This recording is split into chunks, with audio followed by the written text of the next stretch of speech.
thank you to everyone who's here.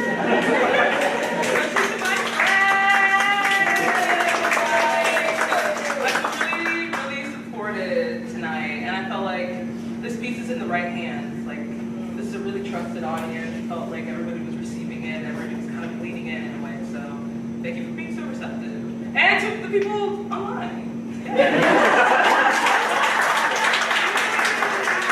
That's the virtual audience. Yes, yes. All right, well, before we take questions from the audience, I just want everyone to introduce themselves, our wonderful actors. So we're going to start from here and then go all the way across to our assignment. Jam Donaldson. I'm Nessa Amherst. Karen Siobhan Robinson. Farah Lawal Harris. I'm Mira.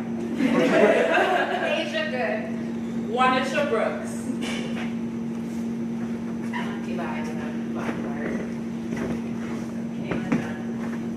Thank you. All right, so Amira, can you tell us a little bit about what your writing process has been for Dresses That Twirl? Yeah. So for this go around, I essentially rewrote the entire play. Like, I knew that the last version, I loved it and it was really emotive, and I kind of wanted to take that piece and find a body for it. And so I think that this version feels like the right body. It took me a minute because I put a lot of myself into this, like the cotillion and the fact that the characters are black now. So it feels really real to me and really raw. But I think it's well worth it. So, Yeah, what inspired you to make that change? So for those who were here before, or who knew of this play last year, Corinna's nodding her head. The cast was entirely white, and this is a big change. Like, what caused that shift for you? Honestly, I thought a lot about Baldwin. I can't lie. I thought a lot about Baldwin. One of my favorite works of his is Giovanni's Room, and it's about all white people. And I love that piece.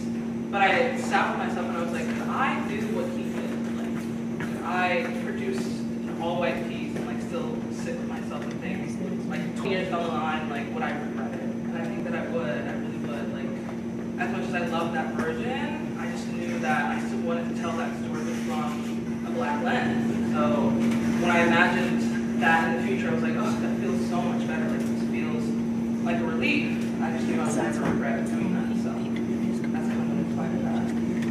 What do you want folks to take away from the new version of Act 1? I want people to be curious. I feel like people aren't curious anymore. People aren't passionate anymore. I want us to ask more questions, about ourselves, especially to our family. I think we need to sit with our family. There's a Lord song she talks about spending more evenings with people who raised you, and I think a lot of people my age don't really do that. I think we get really busy and it just gets hard, but this piece inspired me to do that. As you mentioned in the beginning, I interviewed family members who I had never even met, and it was just so fulfilling, and even just talking with the family that I did know, that too was just inspiring. So I think curiosity is the big one, the big takeaway that I hope people have now.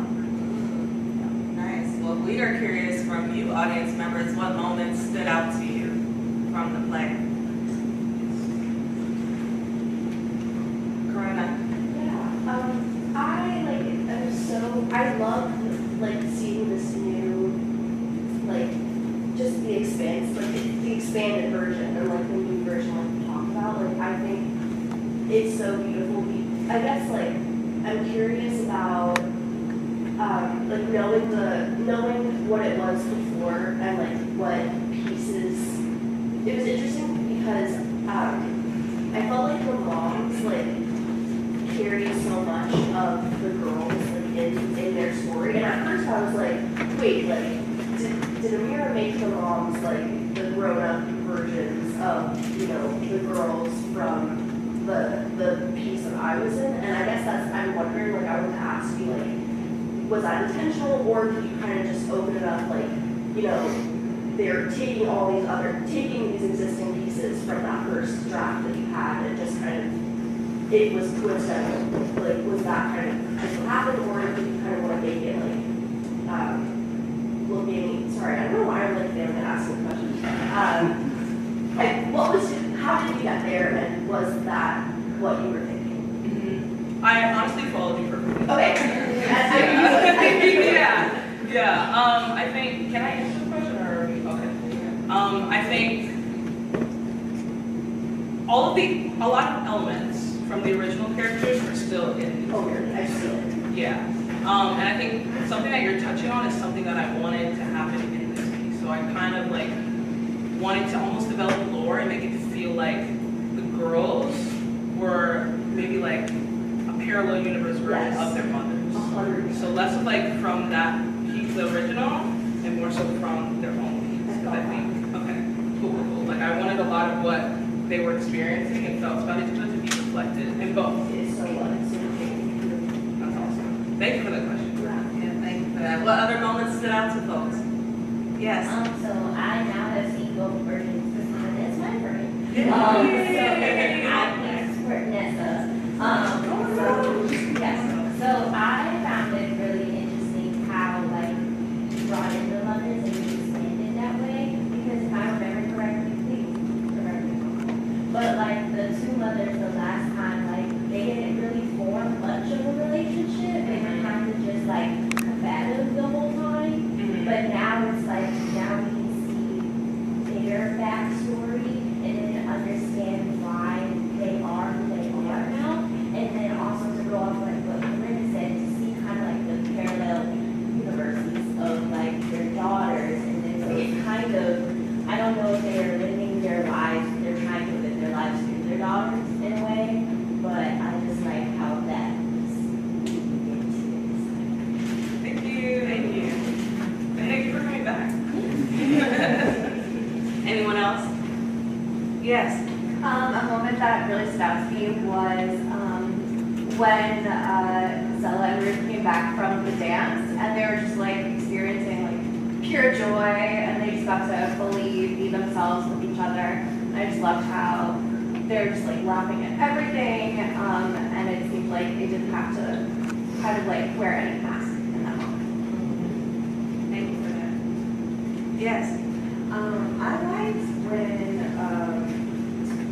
when Ruthie was talking to her mom and was saying, or Ruthie, I'm sorry, names.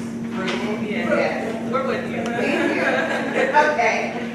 Ruth was talking to her mom and was saying, why didn't you tell me about this, that you were in the cotillion? And it's like, well, if I talk to you, effectively, if I talk to you, that means we're friends. And this idea, especially I would say like in the Black community of us, like having to, I'm not your little friend, but there's, we can't have that connection with our families, and it's, I feel like a lot of it is like a protective measure. Something clearly happened in her mother's past where she feels like, I need to protect her, I need to let her know that this world is not a safe place, this world is, like, at the end of, because I feel like what that does is like, it makes her have to, be able to rely on herself, and it's like, no one's gonna sugarcoat anything for you. You have to, you gotta learn the ropes of this world. Like, there's no soft landing spot for you, and just kind of like how that's, just kind of been a lot of people's experience, and then really trying to, I guess, hopefully by the end of the play, I don't know, I'm curious, like what that relationship can start to look like, especially as her mom perhaps softens or whatever the case may be, but just, that was just really kind of like a gut punch, like, I feel that, I feel like you can't talk to each other, Thank you. Thank you for that. Did I see a hand up there? Yes. Something that really struck me was when Nita started flirting first, because like literally a couple scenes before, like when Ruth and Zella were first like meeting, she was like eavesdropping and making sure that like she was appropriate, and I would have thought that Rudy would have been like, as like the more stern mother, more concerned about how they were like interacting in private. Could you expand upon why that was, or is that spoilers for Act 2? So expand upon why Nita. Why Nita was the one who was like very concerned about how the two girls were interacting when she was the one who flirted first. Oh, okay, okay. Yeah. That's good.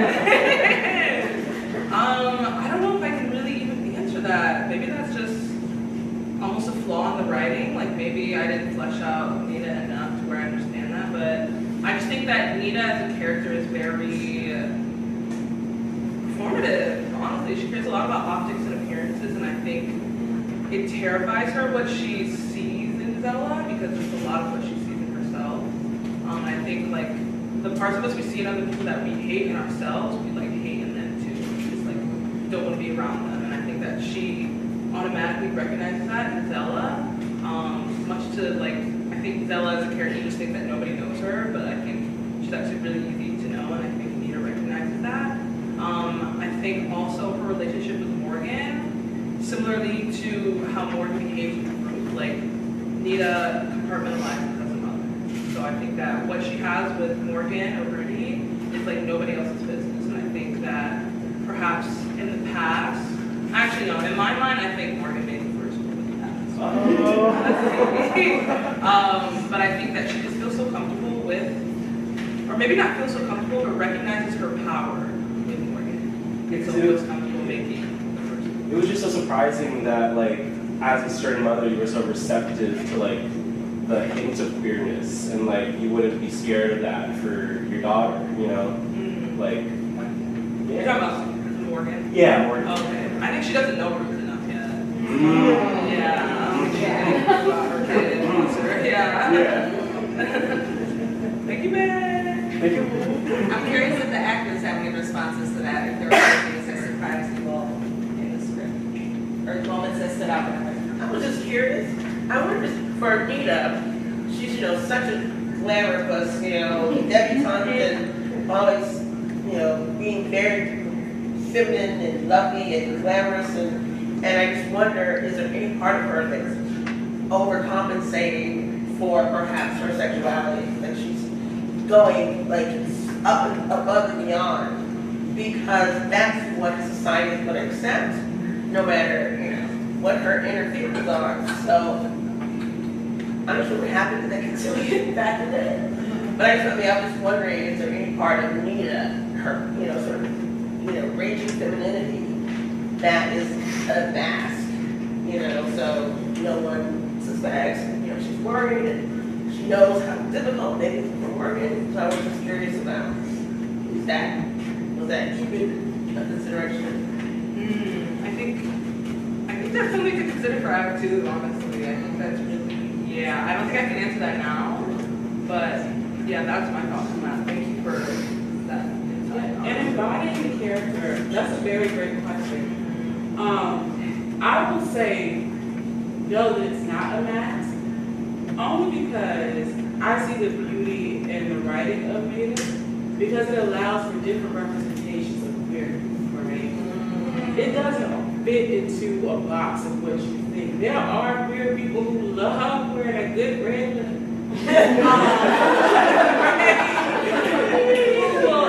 Be sequined down and, you know, a glamour queen, because that is what they love, right? And so I think that is truly a part of who Nita is at the core. Now, she does perform perfectionism in a lot of ways, because that's what's expected for women of her stature. And she is showing the duality of what it means to be a Black woman. So sometimes we have to overcompensate for our femininity in 1960, right? So I believe that's a part of it. But overall, I don't think it's to mask her queerness. And she does clock it in her daughter.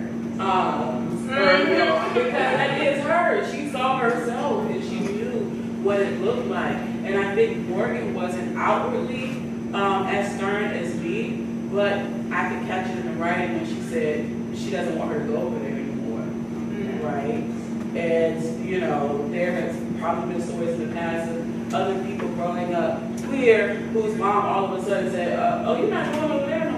Right. So it was subtle, whereas in mine was outright, and I like the juxtaposition of that. So, yeah, there's space for all types of queerness or Black era story. Such as Okay, weird. I know if it's a spoiler, then of course don't say it. I'm so fascinated with what happened with that until you were open. What did he do? What? I mean, Well, we kind of talked about that it. in the workshop. Yeah, yeah. What did you think it would be spoilers? It's up to you. Okay, I guess I could share. Yeah, I Let's don't think take it. it'd be. Okay. Everybody wants it, they want it. You give people what they want. Okay, so in my mind, so yes, the two women, the mothers, did the cotillion, which would be back in like 1940, the 40s, right? 49. Yeah, okay. So they did the cotillion. Ovaltine was Nita's escort, which means that's the boy that she danced with, basically. So they met, blah, blah, blah, and Morgan and Nita went to high school together, so they did the cotillion together. That's how they knew each other, was the cotillion. So they're starting to get to know each other, they become close. I think there was like a romantic moment. In my mind, I think Morgan initiated it. And it was awesome, it was great. I think that, like, despite Morgan's sternness, I think she's a softie. I think she's very sensitive, and I hope that showed in this act, but because of that, I think she's a lover girl. Like, I think she wrote Nita love letters, and I think, unfortunately, Ovaltine intercepted maybe one of them. The night of the cotillion, at least at my cotillion, like, it was really lit. Like, everybody had a great time. I think that on their night, that maybe Ovaltine was a little lit. Like, people were drinking at a young age back in the day. So, I think that he maybe corralled with all of them, the girls and the guys, and was like, wait, I know something hilarious. Like, Morgan wrote my gay a letter, like, she likes girls, like, isn't that hilarious? And I think that in the moment, like, Nita was scared to death because, oh my god, one, maybe she didn't know that Ovaltine had the letter, and this is just something like super private that he's exposing, and also it's 1949, like, what does it mean to be gay in 1949? And she probably was laughing along with the other people. Yeah, it's easier if it's just Morgan who's embarrassed. Yeah. Both Morgan and Nita, because I don't think in that moment that they were a unit. Because, oh my god, what does that mean? So I think that, yeah, as you said, Nita was just laughing along with it, but Morgan was there, and Morgan felt it, and Morgan was embarrassed. So I think after that, she cut ties, because what does she look like being friends with someone who doesn't want to be friends with her? Like, that's probably what that felt like. So. And they kind of insinuated like she was stalking her, right? Yeah, like, probably because obsessed they with were her. found out. It's like, oh no, she's obsessed with me. And, Right. Yeah. Whatever she had to say face. Yeah, so that's what I think of that. Oh, I was going to say, one of the things that stood out for me in the script that I just loved is, and I love it when this happens in Black Story too, Chris isn't a thing. It's not a thing. It's just there. There's no, like, angst and all that kind of stuff. The moms, clearly had something going on and still do, the same with the daughters. And it's just an is in that world. And I so appreciate the just existence of it as its own thing. That is not common to God. Yeah, That isn't a right. big deal. It just exists. And I think that's the best thing that marginalized people can be free to do in our own stories, is to, we just exist. We don't sit around all the time going, oh my God, I'm feminine. Not all the time. Not all the time. Sometimes, not all the time. Yeah, so I just really appreciate the isness of it. Yeah. Thank you. That was intentional, I think. I find it liberating, and I took a class at GW, and there was like a film that was studied. I can't remember the name of it, but it was about a romantic relationship between two women in, I think, Pakistan, and I think in whatever language they were speaking, I can't remember. I'm also not sure if it was Pakistan. I'll just say Southeast Asia. In the language they were speaking, they were like, we don't have a word for this. Like, what do we call this? And it almost invalidates what's happening. But I think in this piece, I wanted it to feel like liberation. Like, we don't have a word. We're just Ruth and Bella, or we're just Morgan and Nita. Like, that's it. So I'm glad that rang. Yeah, same hand over there. I had a similar thought as well, because something that stood out to me when comparing it to the version from last year was that I felt like there's a lot more shame in the story overall and between the two girls, and I thought I was expecting that to come in at the end especially after they kissed, especially with Ruth being more religious than I think her character was last time. And so when they kissed and then it was like reciprocated and it was mutual, I was very happy.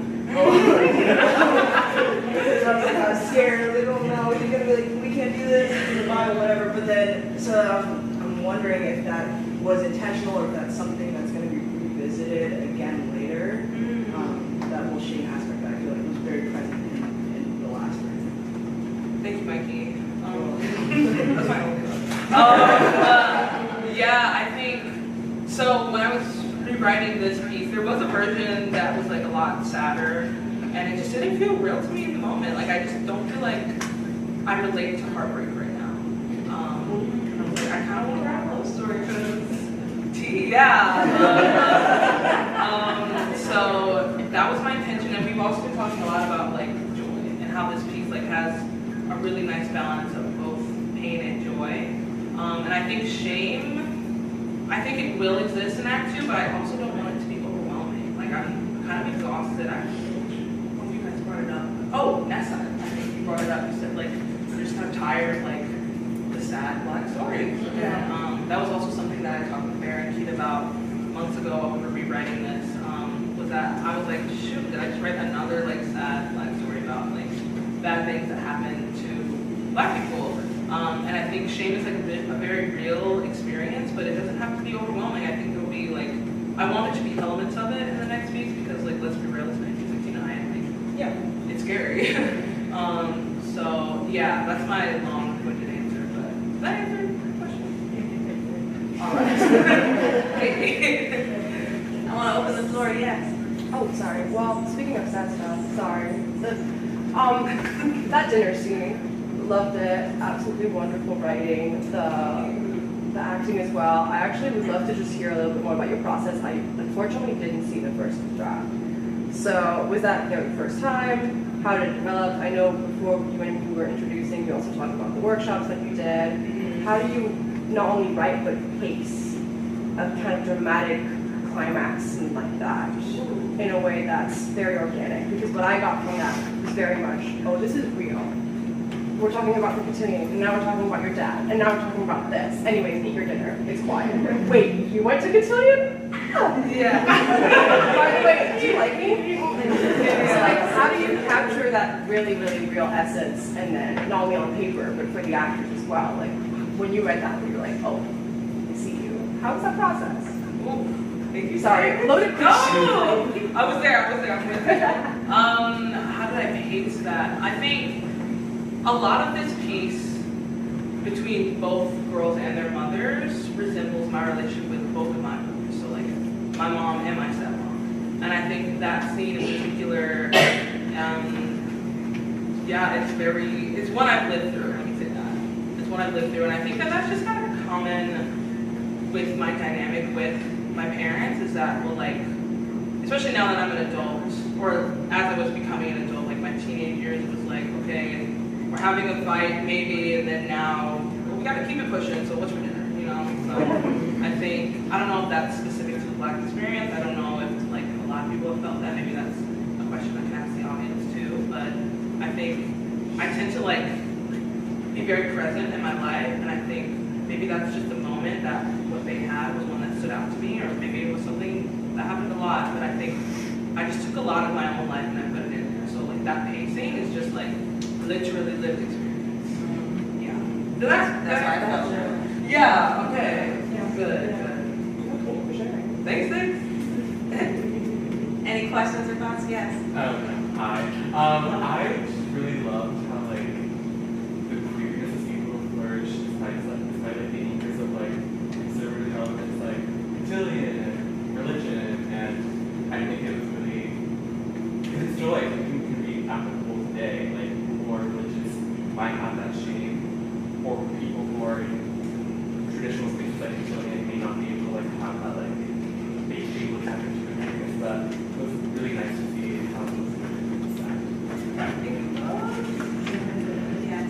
Yeah, on a similar note, it is nice to see like how all of this like joy is able to coexist with like other things that are happening, and like it just makes me think of like especially like now and today, like I feel like there's a lot of bad things happening in the world, and like it's easy to feel like, especially for kids, it's easy to feel like weighed down by that. But it's like I'm just like, wait, I'm so glad I came, and I just saw this like nice screenplay about like them being happy, and I was like, that makes me feel awesome. Amira, I know you touched on this briefly, but I want to know what your driving force was in casting a play of not only all POC women, but all Black women. I know your first iteration was all white, and I think it's very rare to see a play that is all POC women, let alone all Black women, and it's very powerful to see that on stage. So I'd like to hear like your reasoning behind that further. Ooh, great question. I think I can separate this into two answers. So I knew from jump that I did not want men in this play. Like, I just did not want men in this play. I feel like I see a lot of plays with men in them. They're fantastic. Yes, they're great. They're great plays. But I was intrigued by like, what if it was just an all-female cast? You know, like what if she did that? And so I knew from jump, like it almost never, I knew in the first workshop we talked about the fathers and things, like, you know, where did they come in? Because in the original one, I think they were maybe even mentioned more often. And I think it's just realistic for the girls to talk about their dads with their moms. I think that helped make the play feel like there was a world around them. And so, but I knew I just was like, I just don't want to write out a male character. And same with the like girls as love interests. They just served a different purpose in this play, and I think it still translates. And then for the piece being all Black, like you said, what drove me to do that, right? Yeah. I think. Yeah. Okay. I know I touched on it a bit, like just saying that I just wanted it to happen. But I think Farah, honestly, you inspired it for the most part by just saying like that you had never seen it before, like a staff relationship and the two girls being Black, and kind of speaking to what you were saying, man, I think the rareness of it also intrigued me. Like, I like doing things that other people haven't done yet, and I think that, although it may be rare, it probably exists too, but like, I think my spin on it is kind of fire, so. Just make it happen. Yeah, I think, I tend to create what I crave, and I think this is something that I've craved, and now it exists. Yeah. I hope that answered your question. Yeah. Okay. We have room for a few more questions or thoughts. Anyone have anything they'd like to share?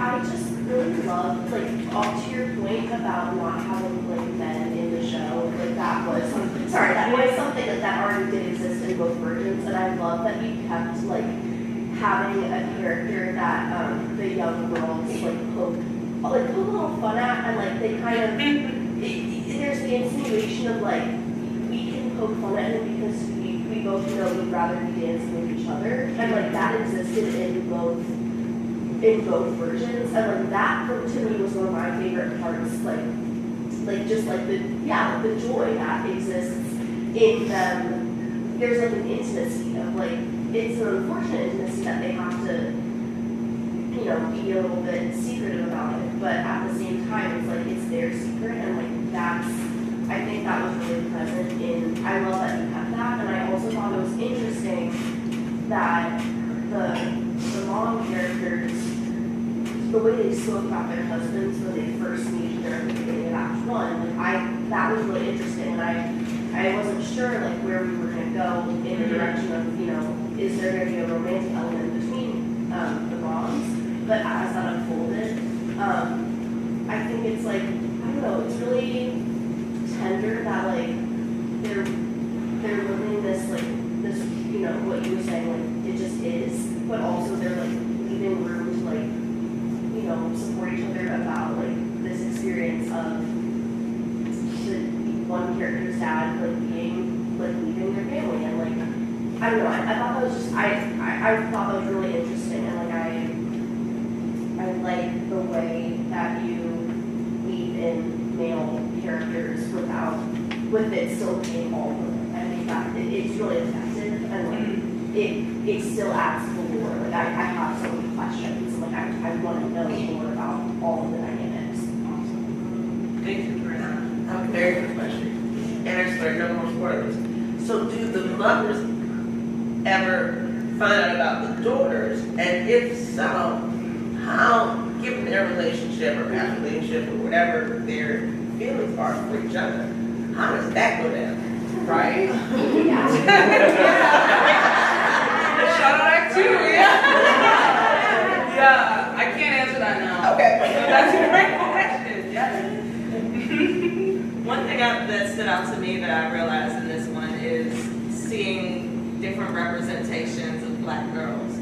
Like having grown up as a Black girl who seemed like she was from another planet, you know, someone who was bookish and had different interests in other people. I felt seen. Yeah, this is for weird Black girls for sure. I feel that. I think honestly, SZA brings a lot of that out of me. Like I think she's so weird and she owns it. And I think Zella would love SZA. Like, she would. So I'm happy to hear that. Any last thoughts before we celebrate Amira in the gallery? Yes, we got that hand right there, red hair, and then Mike. I was gonna say, I really liked the way that you used the literature aspect to reflect what was happening in the characters' lives. 'Cause that was at the beginning where you're still trying to understand the characters, and I felt like even if I didn't really if I had never read Frankenstein, I would have still understood from what Ruth had said about it, more about who Ruth is, how Ruth explained why they Yeah, the use of literature is really going to help reveal more about the characters. Yeah, that's awesome. Yeah. Thank you, Mia. Thank you. This is just a quick comment, but I also really liked seeing the build-up of their relationship, and I think in the last one, and then also this is a throwback to They Don't Get It, and another something I remember, but it was they were just characters who were friends, and I like those stories too. It's they were already had that relationship, and then they realized that this was nice seeing them develop from not really having any connection to they have to or stuff. Thanks, Mikey. Yeah, that's a new ad for sure. And it's new for me too. I feel like I love Friends to Lovers, clearly. So I'm glad that you like it too.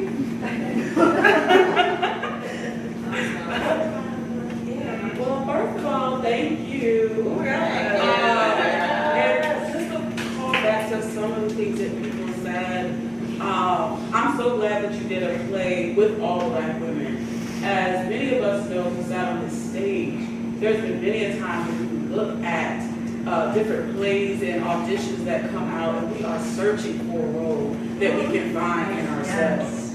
And it is so hard when you see roles this day still saying white woman, or you're trying to bend and twist to see if you can fit it. And so I'm so thankful that you wrote a piece specifically for us to that we can see ourselves in and work and get paid. Okay.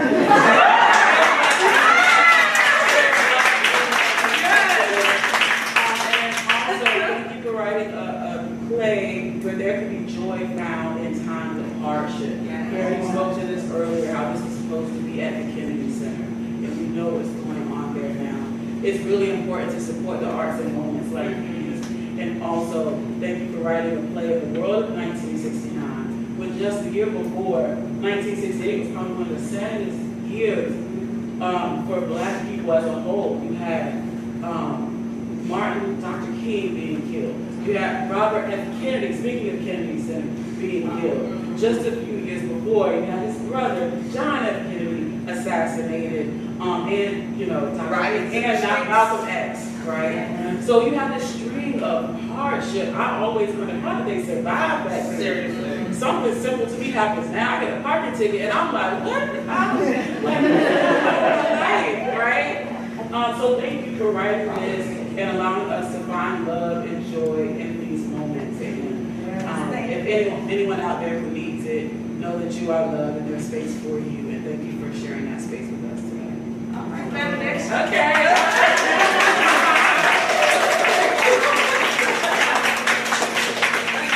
Last question for you, Amira. I spoke of community me in the opening remarks saying like, this is such a beautiful community we're looking at right now. How can this community continue to support you as an artist? Ooh, like as in like a what's next type of vibe? Yeah, if you want to talk about what's next, or yeah, just what you have going on as an artist, where your interests lie. Okay, I mean, I think the biggest way is to support YPT, honestly. I think supporting YPT and supporting just any sort of local theater.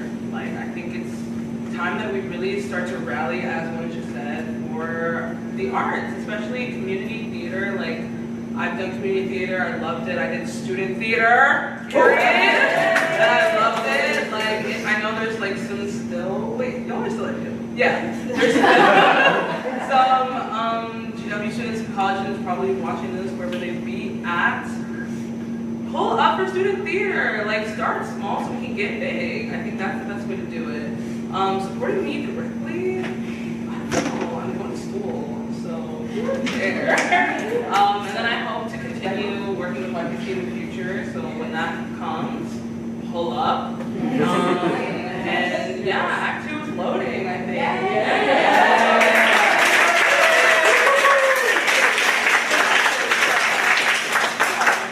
Thank you all so much. Thanks again to our sign language interpreters.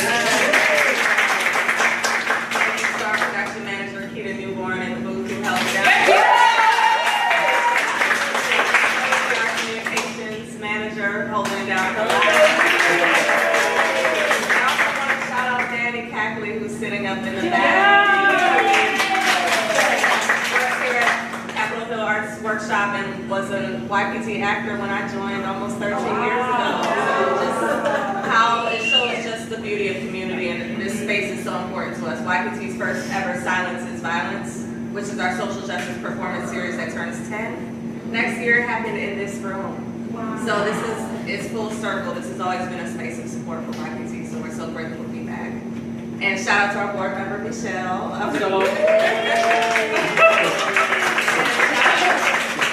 out to all of y'all. What we're gonna do right now, there are light refreshments in the gallery. We'd love if folks can meet us out there so that we can take some pictures with the mirror before everybody skedaddles. But we will meet you all in the gallery, and yeah, just thank you all so much for being here.